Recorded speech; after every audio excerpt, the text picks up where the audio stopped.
Et c'est l'heure, Philippe, de l'info média du jour. Il a été fondé lundi, il ne s'est pas encore réuni et déjà de très grands noms de la presse s'élèvent contre lui. Je veux parler du tout nouveau conseil de déontologie des médias. Ce conseil est-il vraiment une bonne idée ou alors une fausse bonne idée? C'est le débat ce matin dans notre info média du jour. Pour bien comprendre ce qu'est ce conseil, il s'agit donc d'une instance indépendante de l'État souhaitée par le gouvernement et appelée de ses voeux à l'époque par Jean-Luc Mélenchon entre autres. Ce n'est pas une idée sortie de nulle part.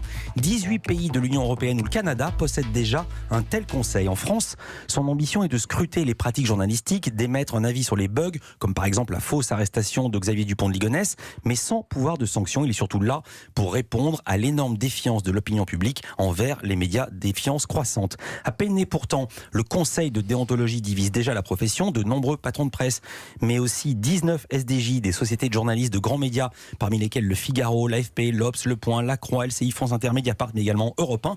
Ceux s'y opposent, en revanche, se déclarent favorables à ce conseil, et c'est aussi important, le SNJ, le syndicat national des journalistes, ou CFDT journalistes, le syndicat, et plusieurs collectifs de journalistes comme Informer n'est pas un délit ou Profession pigiste. Alors quelles seront ces prérogatives? Pourquoi sa création suscite-t-elle une telle levée de bouclier? Est-il mort-né? Faut-il voir derrière ce conseil la main du président Macron? Et ce conseil est-il une première étape vers un conseil de l'ordre des journalistes, ce que craignent certains journalistes justement dans la profession? Pour en débattre, Patrick Evenot, bonjour. Bonjour. Vous êtes le président de l'Observatoire de la déontologie de l'information, une association de veille du respect de la déontologie dans les médias, et vous êtes professeur de l'histoire des médias à la Sorbonne. À vos côtés, Étienne Gernel, bonjour. Bonjour. Vous êtes le directeur du Point. Première question pour vous, Patrick Evenot. Le conseil de déontologie doit se réunir dans les semaines qui viennent pour désigner son président. Est-ce que vous êtes candidat ?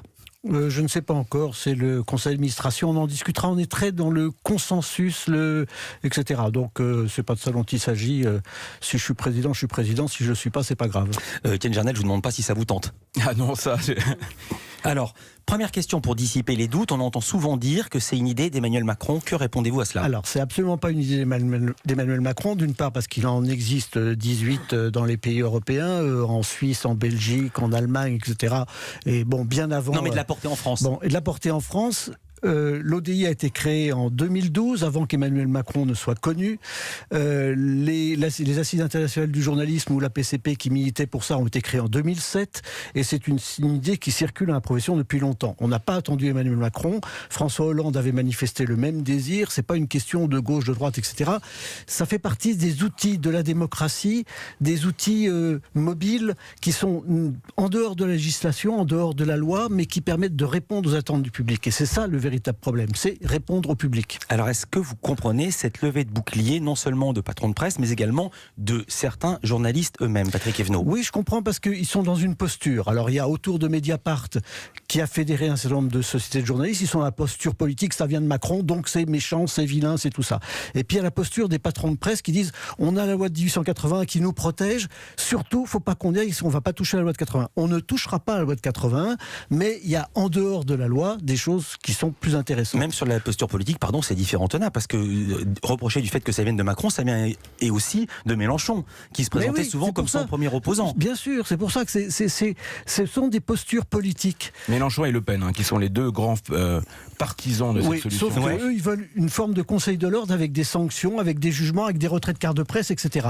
Alors qu'il n'en est pas question. Jean-Luc, on verra, parce que dans le rapport, il y a quand même des dispositions qui sont très inquiétantes. Juste un mot, donner une info. Jean-Luc Mélenchon avait lancé une pétition en 2017 pour réclamer sa création, et la pétition avait recueilli pas moins de 190 000 signatures. Alors, Étienne Gernel, pourquoi n'êtes-vous pas favorable à la création de ce conseil? D'abord, je suis désolé, mais c'est un énorme mensonge de dire que le président de la République n'y est pour rien.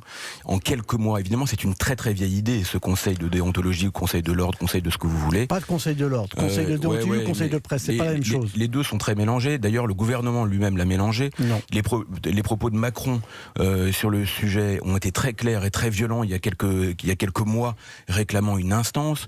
Il y a un rapport qui a été commandé par le gouvernement, un haut fonctionnaire, Emmanuel Hogue, qui a servilement servi un rapport qui est dans le sens du gouvernement. Ça, il y en a eu un autre en 2014 sous Hollande. Bien sûr. Et dans la foulée, évidemment, il y a des gens qui se précipitent comme vous pour aller créer. Alors je ne doute pas que vous ayez des raisons propres de le faire, mais le fait est que ça correspond extraordinairement bien à un désir précis du gouvernement. Et puisqu'on parle de Conseil de l'ordre, Cédric O a prononcé ce le mot, c'est le ministre du numérique. C'est pas moi qui l'ai inventé. Non, mais allons au-delà de ça, parce qu'il peut y avoir des réformes qui sont téléguidées et qui sont de bonnes réformes. Pourquoi estimez-vous que c'est une mauvaise création ? Le fond de l'affaire, Étienne Jarnel, patron du Point. Je pense précisément que la presse est extraordinairement critiquable, qu'il y a moi je suis sans doute beaucoup plus sévère que vous sur la presse et sur les journalistes en général.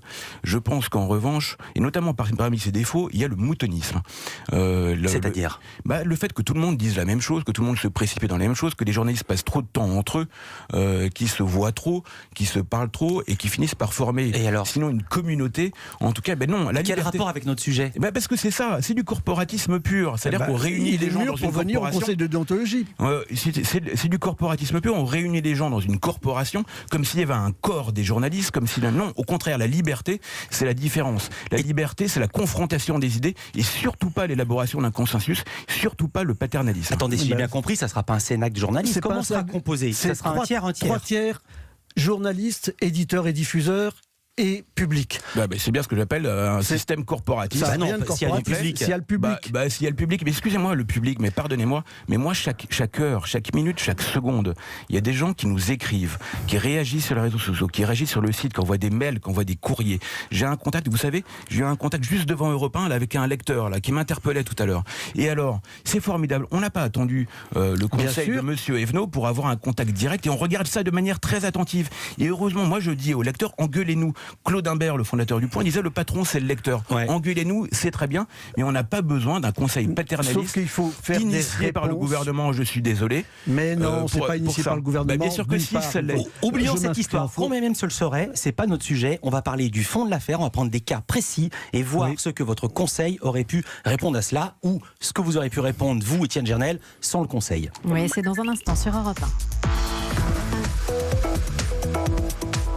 La presse a-t-elle vraiment besoin d'un code de déontologie ? C'est le débat ce matin dans l'Infomédia du jour, après la création lundi d'un conseil de déontologie des médias qui existe déjà dans 18 pays de l'Union européenne et au Canada. On en parle avec vos invités, Philippe, Patrick Evenot, président de l'Observatoire de la déontologie de l'information, et Étienne Jarnel, directeur de l'hebdomadaire Le Point. Patrick Evenot, est-ce que l'élément déclencheur, ça n'a pas été l'énorme défiance de l'opinion vis-à-vis de la presse et des médias ? Depuis 1987, la Croix fait un baromètre de confiance dans les médias. Depuis 1987, la confiance ne cesse de chuter. Ça fait donc 30 ans que ça continue à chuter. On est à 24% de confiance dans les médias et journalistes en France actuellement. Or, au Québec, l'Université de Laval vient de faire une étude. La confiance des Québécois dans leurs journalistes, c'est 67%. Et une des raisons principales, c'est parce qu'il y a un conseil de presse au Québec vers lequel ils peuvent se tourner pour avoir des réponses dans leurs attentes. Étienne Jarnel s'arrache les cheveux. Pourquoi ce qui marcherait dans d'autres pays ne fonctionnerait pas ici en France ? C'est que le pays où il y a les plus grands journaux, les meilleurs journaux, c'est les États-Unis. Le New York Times, le Washington Post, ou en Angleterre, The Economist ou le Guardian n'ont pas eu besoin d'un conseil paternaliste pour leur apprendre à faire du journalisme et avoir la confiance de leurs lecteurs. C'est deux sujets différents. Il parlait de la confiance dans les médias, il parlait pas là où il y a des grands journaux. En Angleterre, il y a l'INSO qui est un conseil de presse. Ce qui compte, c'est la confiance dans les journaux eux-mêmes. Et ce vote, il a lieu tous les jours. Même en Angleterre, il y a aussi la presse de caniveau qui est vraiment indéfendable. Et c'est le problème de leurs lecteurs. Et je suis désolé, c'est leur liberté. S'ils veulent avoir une presse de caniveau, si les gens veulent acheter une presse de caniveau, c'est leur liberté la plus absolue. C'est à personne de dire ce qui est bien, ce qui est mal. Mais moi, pour ça que je ne veux pas de conseil du bien. Bien et ce qui est mal. On vient d'en parler. Pardon, laissez-moi finir, parce que si vous voulez, vous êtes pour la liberté de la presse, laissez-moi finir. Laissez terminer la phrase. Laissez-moi finir sa phrase et ensuite Patrick Evenot. Ce qui compte, c'est le vote de nos lecteurs. Claude Imbert disait le patron, c'est le lecteur, et ce vote, je l'ai chaque minute. Et pardonnez-moi, l'avis des lecteurs du Point, ou des gens qui peuvent dire c'est bien, c'est pas bien, des vrais lecteurs, m'importe un peu plus que votre avis à vous, ou d'un cénacle corporatiste, où on trouverait des journalistes, des journaux et un public, je ne sais pas comment. Le vrai public, il existe à chaque instant, à chaque minute. L'avis des lecteurs, on l'a vu. On s'en fiche. Avant de donner la parole à Patrick Evenot, l'avis des lecteurs, on l'a vu au moment de la crise des Gilets jaunes, ce qui était sur Facebook, parfois c'était faux, et les gens étaient très très très heureux de lire ces nouvelles fausses, et ils étaient plébiscités. C'est pas non plus l'alpha et l'oméga de la déontologie, Patrick Evenot.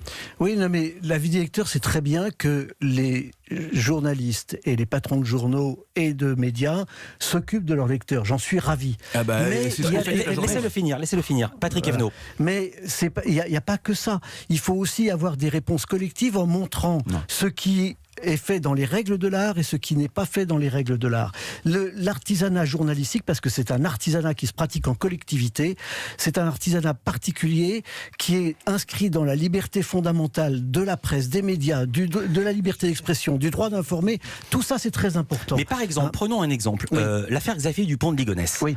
Le conseil existe maintenant. Il aurait existé à l'époque. Qu'auriez-vous fait? Qu'auriez-vous dit? Alors, évidemment, la vraie fausse arrestation, puisque la personne arrêtée n'était pas Xavier Dupont de Ligonnès. Eh bien, les règles de l'art, c'est d'avoir, par exemple, plusieurs sources.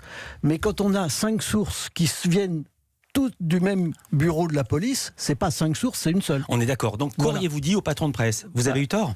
Mais non, j'aurais dit... Ils sont tous excusés. Mais ils sont tous excusés, ils ont bien fait de s'excuser, tant mieux, c'est très bien. Donc, il n'y aurait pas, en l'espèce, il n'y aurait pas eu de valeur ajoutée. Mais la seule valeur ajoutée, c'est d'aller sur le cheminement. Comment ça s'est passé? Pourquoi ça s'est passé comme ça? C'est ça qui est intéressant. Je suis d'accord. Mais je veux dire par là qu'ils l'ont fait sans vous, puisqu'on a reçu ici, oui, bien sûr. Comment s'appelle-t-il, Étienne Lénart de France 2, qui a réitéré les excuses publiques qu'il avait faites aux 20h. Autre exemple, lutter contre les fake news, lutter contre les fausses informations. On est tous d'accord avec ça, ici, vous et moi. Mais qu'est-ce qu'une fausse information? Par exemple, je vais prendre un exemple. Il y a encore des scientifiques très sérieux, qui ont fait des études très très longues, qui travaillent tous les jours, et qui contestent le réchauffement climatique. En tout cas, qui contestent la part humaine dans ce réchauffement. Qu'est-ce que vous dites? Qu'est-ce que dira le Conseil? Mais on a le droit de croire tout ce qu'on veut. On a le droit d'exprimer tout ce qu'on veut. Moi, je suis pour la liberté d'expression. On parlait pas de croire, monsieur. Non, mais attendez, on parlait de décrire une chose comme une vérité. Quand Claude Allègre fait toute une série de choses contre le réchauffement climatique, il n'y connaît rien, il n'est pas du tout climatologue. Mais c'est un grand scientifique. Oui, mais moi, je suis un grand historien, mais si vous me parlez de l'histoire du Moyen-Âge, j'y connais rien du tout. Enfin, ou pas grand-chose. J'ai eu la grecque, donc j'ai appris un peu il y a 40 ans. D'accord. Bon, voilà. Il y a des spécialistes du climat, et puis il y a des spécialistes d'autres choses. Mais il a le droit de croire ce qu'il veut. Que Trump a le droit de croire ce qu'il veut, c'est pas le problème. On est dans la démocratie des croyances autant que dans la démocratie des faits. On est dans la démocratie des opinions, et les opinions doivent être entièrement libres. Donc, il n'y a rien à dire. Simplement, les journaux, ils peuvent aussi apporter la contradiction quand il y a quelqu'un qui dit des choses qui paraissent... Alors en l'occurrence, parce que moi je l'ai lu dans Le Point, c'est pour ça que j'ai choisi cet exemple, c'est que Claude Allègre ne disait pas « je pense que », il disait « il est avéré que » en tant que scientifique. Je vous dis que, Étienne, juste sur cet exemple, Étienne Gernel. Si vous lisez Le Point de toute cette période-là, nous avons publié beaucoup plus d'articles qui disaient l'inverse, et nous avons publié les avis de Claude Imbert qui n'étaient pas les avis du Point en l'occurrence, et si vous lisez attentivement, je ne sais pas si vous l'avez fait, les journaux de cette époque-là, nous avons écrit l'inverse à de très nombreuses, beaucoup plus nombreuses. Ma question, est-ce qu'avec le Conseil... Les deux ont le droit d'être publiés. Non, mais bien sûr qu'on a le droit, et on n'a pas besoin de ça. Et je connais bien Le Point puisque j'ai un thésard qui a fait une thèse sur l'histoire du Point. Autre exemple, hier, le CSA a mis en demeure la chaîne CNews après les propos d'Éric Zemmour sur la guerre d'Algérie. À ce sujet, je vais les répéter, il avait affirmé être du côté du général Bugeaud qui, lorsqu'il, je cite Zemmour, arrive en Algérie, commence à massacrer les musulmans et même certains juifs. Patrick Evno, qu'aurait fait de plus ou de mieux que le CSA, le futur Conseil de déontologie? Je ne suis pas certain qu'il faille censurer Zemmour de cette façon-là. D'une part, ça me pose problème que le CSA intervienne dans tout ce qui a trait à l'information. Parce que l'information, c'est un bien trop précieux pour être encadré, pour être bridé et pour être menacé de sanctions, puisque les sanctions du CSA peuvent aller jusqu'au retrait de la Convention, donc au retrait du droit d'émission. Donc là, il y a un véritable problème qu'un organisme administratif, même indépendant en principe du pouvoir politique, puisse sanctionner les chaînes, leur donner des amendes, etc. Je vous interromps parce qu'il reste une minute. En gros, vous nous dites, si le Conseil avait été là et avait été opérant, Zemmour, on laisse faire, Claude Allègre, on laisse faire. Non mais, alors... Je ne vous le reproche pas, mais qu'on soit bien d'accord. Claude Allègre, encore une fois, c'est bon. Zemmour, c'est plus compliqué parce que lui, il prêche la haine. Et qu'on a en France, dans la loi de 1880 sur la liberté de la presse, instauré des mesures contre les prêcheurs de haine. J'ai compris, mais que dirait le Conseil Mais sur je ne peux pas m'avancer parce que de toute façon les instructions sont toujours tripartites, journaliste, éditeur et public. Moi je représente le public puisque je suis ni éditeur ni journaliste. Je sens Étienne Gernel goguenard. Non, oui, je me marre parce qu'évidemment dire le bien, dire qu'elle a la bonne pratique, etc. Mais c'est pas le bien. Si, bien sûr que si, c'est ça. Non, là il vient de dire l'inverse. Là il vient de dire l'inverse. Et puis derrière. Non, Étienne Gernel, vous faites un faux procès. Il vient de dire qu'il laisserait dire. Il vient de dire qu'il laisserait dire. Mais finalement, vous êtes très sympathique, mais on s'en fiche de votre avis. Très franchement, c'est pas intéressant, pas plus que des autres lecteurs. les autres lecteurs, le public bien sûr qui critique et qui dit ça c'est bien, ça c'est pas bien, ça c'est nul, etc. Nous n'avons pas besoin d'un conseil corporatif. Nous ne sommes pas dans le bien et le mal, encore une fois. Qui s'assortit par ailleurs, parce que dans le rapport Hogg dont vous réclamez, parce que vous l'avez cité à nombre de ça sera le mot de la fin.